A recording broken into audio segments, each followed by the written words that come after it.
Hello, this is my review of the VZ2008 that I bought from ClassicFirearms.com. This is actually I bought two different rifles from them, and I was very pleased with the service both times. But now on to the rifle.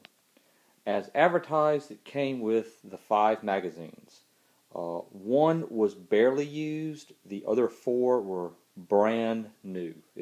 They were just like, looked like they never saw the rifle. It did come with a bayonet and sheath. I will say this, the bayonet has about no edge on it. There is no edge on this. You can't, you can't cut butter with it. It's just no edge. So I've got to work on that, put an edge on it, and put a point and everything else, because it's pretty dull. The cleaning kit, it's a complete cleaning kit. It's got the cleaning rod. It's got the handle to the cleaning rod / this is also an oiler. You can unscrew that, and there's oil in there to use. Of course, the muzzle protector, brush, little thing to put cleaning patches on. And this is actually going to be one of your most important tools, and I'm going to show you why in a minute. Let's go over to the mag pouch, the magazine pouch. I received a very well-used magazine pouch. It has been very well used. It's got some interesting features. It's got like somebody's name there. Then it's got somebody's name like right on top of there. Pretty interesting. There's another name somewhere around here, like right there. As you can tell, this particular pouch, the stitching broke out, and they had to restitch it. So this pouch has seen some quite heavy use, but I will say this. You're going, oh my gosh, this has seen a whole lot of use and a whole lot of abuse, but this is one really well-made pouch. I kind of like poked and prodded and pushed and pulled. Despite the abuse and the use, it is still in a very serviceable shape. So I'm thumbs up on the pouch. Moving on to the actual firearm. The firearm came just as described. I will say this, there was one very important tool that was missing, and that is going to be the military spec piece of wood. And you say, why would you need a piece of wood? Because there was almost no oil in this gun. The instructions, let me put the phone down right quick.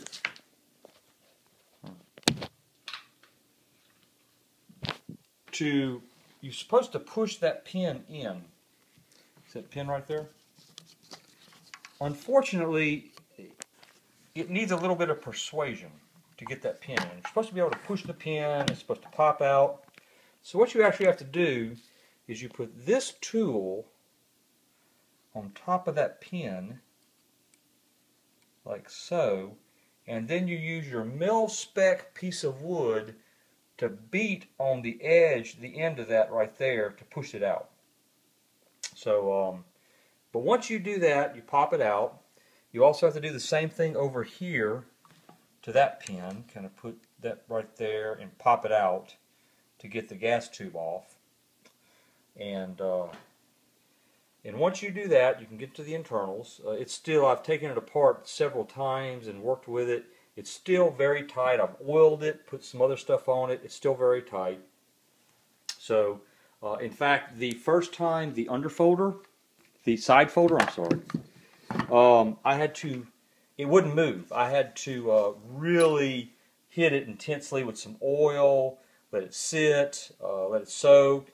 Eventually, I used my mil-spec piece of wood to kind of beat on the button a little bit, and it actually started moving, started loosening up, and now it works great. I will say that. Now it works really, really good. Let's see if I can get a side here. Using my mil-spec piece of wood. So now, you can pretty much, move it along. So there you go. Now it works good after some persuasion and some oil and some working. But the gun does fire pretty good. I did take it out to the range, and I didn't have enough chance. I need to adjust the sights, but pretty much if you have a I have several Wasser 1063s and SKSs, so it uses the same system. One thing about it though, I want to warn you, the muzzle brake.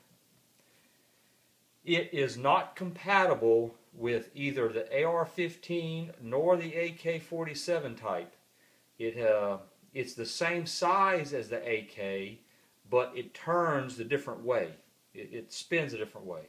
So be careful. If you want to swap out that muzzle brake, you have to get a specific muzzle brake just for this gun, because it's a different size and a different twist.